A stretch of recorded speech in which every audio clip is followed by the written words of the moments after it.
వస్తున్నా. నేను ఏడా చెయ్యా మంచిగా ఉంటా హాస్టల్లో అని పోతే కదరా హైదరాబాద్. ఇప్పుడు మళ్ళా బుడ్డ ముఖం పెట్టుకొని మాట్లాడుతున్నావేంద్రా? అమ్మమ్మ దోశలు అందరం కలిసి రూమ్ తీసుకుందాం అనుకుంటున్నామే. ఈ హాస్టల్ ఉండుడైతే తోడు కాదే.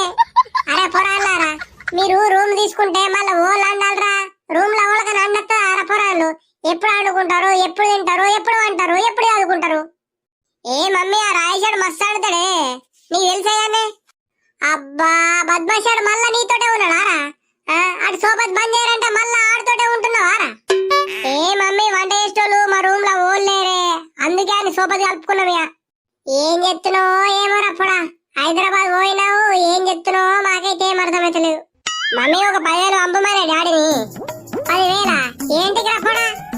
మమ్మీ రూమ్ కొద్దురంగానే బాసర్లు అవన్నీ తీసుకోలేగానే.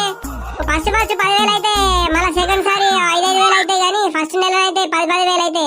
ఏ అద్రపడా ఈ చదువుడద్దు మనద్దు, నువ్వు సప్పడాకి ఇంటికి రారా. అయ్యో మన సప్పడాక బర్ల కన్నా పోదు, లేకుంటే వ్యవసాయం అని చూసుకున్నావు గానీ నువ్వు ఇంటికి రారా, సప్పడాకి ఇంటికి రా. 10,000 వద్దు మన్నద్దు. ఏ మమ్మీ ఒక 5,000 పంపే ప్లీజ్, నీకు దండం పెడతానే ఇజ్జత్ దియకే నాది. సరే 5,000 పంపే. సరే 10,000 వద్దు, 5,000 పంపు. 5,000 రాపడాలో కొట్టుకుంటానే.